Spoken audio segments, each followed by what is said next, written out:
just having a seat. Hello, everybody. Good afternoon. Howdy. I think I'm going to take. I'll give you my microphone.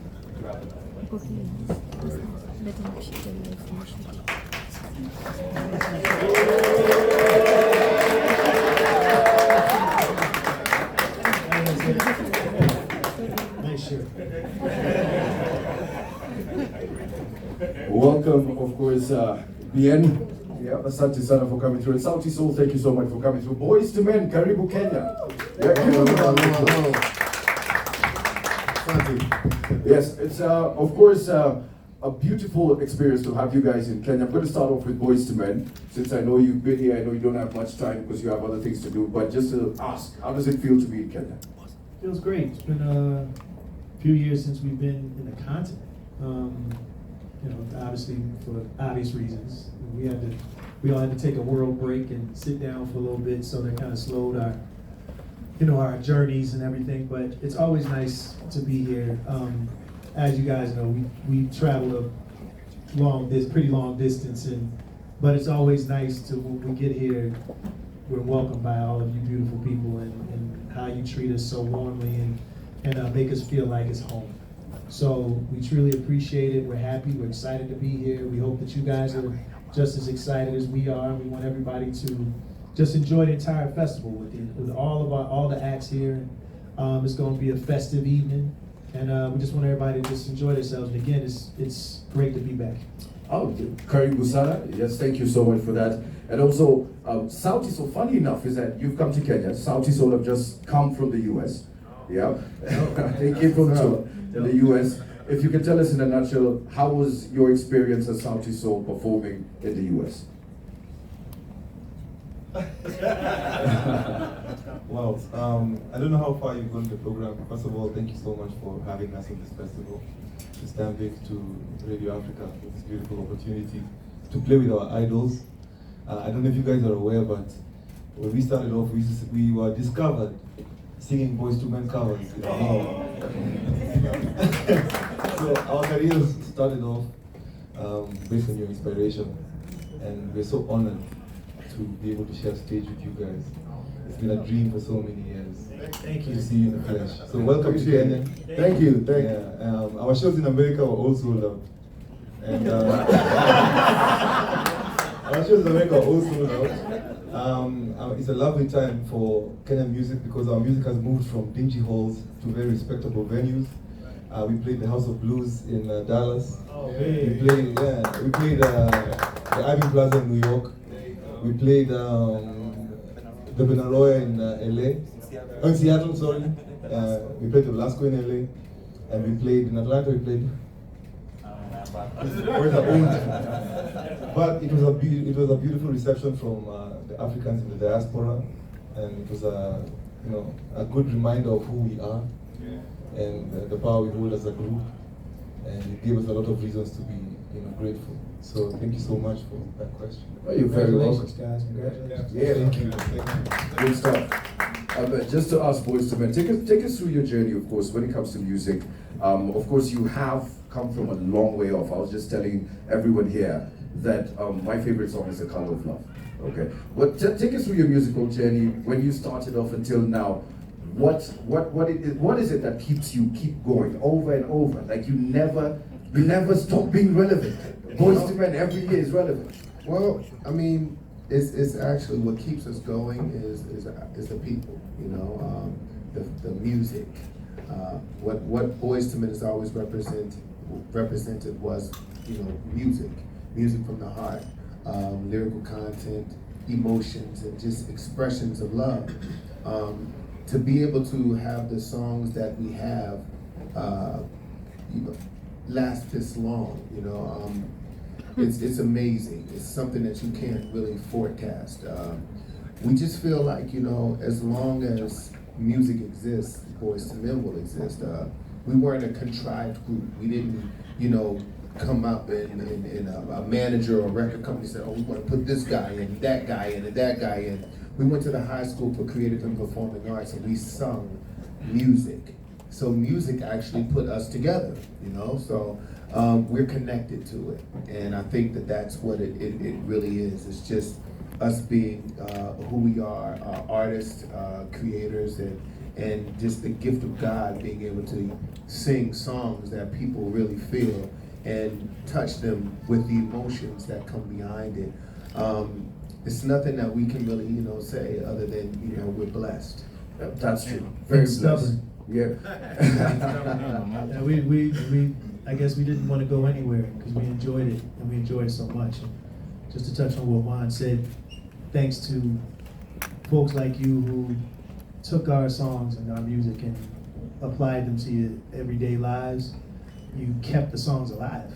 So you kept Boyz II Men alive. So that's the reason why we continue to do it. It's not necessarily because of us per se. I mean, we do love to sing, and I think that even if we weren't as popular as we were, we'd probably find some dive bar or something like that to grab a microphone and sing songs. And that's how much we like to sing. But to go to distant lands like this, from where we come from, it's all because of y'all. And that's why we're here, because of you. Okay, that's very, very true. In fact, Ian, thank you so much for sharing that little nugget of history that you were discovered listening to Boyz II Men. Singing Boyz II Men music. We also met in high school. Oh, okay. But here's the thing though, Boyz II Men are still together to this day. We're hearing stories that that Sauti Sol, this is one of their last concerts as a group. Why? I want to hear this question. Yeah. Well, I mean, so it's been an amazing journey so far. Actually, it's been 15 years in the business, and it's gotten to a point where we feel that we just need to step back a bit. We're not quitting music or breaking up. I just want to put that out clearly. I think the statement that we put out was very, very clear, but there's a lot of interpretations from media and everyone else and just all our fans. But it's just a small hiatus, as we say. Just a small hiatus and everything else will be running. All the businesses that we've come up with, our record label, and everything else will still be running. We just feel like we just need to take just a very small, tiny break. Yeah, from music. That's it. Yeah. And you guys are back. Have you done it before? They have done it. We have. They understand.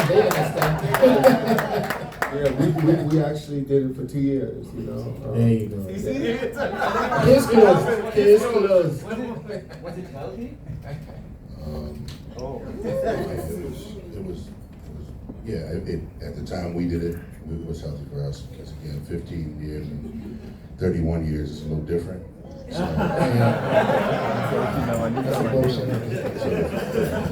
the fact that, like you said, when we met in school, you were younger, and we were the same way, so, we came straight out of school, right into that. That was pretty much our life, and, there was literally no break for us. I mean, every day of the week, it was something going on with Boyz II Men for at least the first 9 years of our careers. So we got to a point where being around each other like brothers every day, it's like, you get to a point like, 2 years ago, this was fine. Now, you're too close to me, And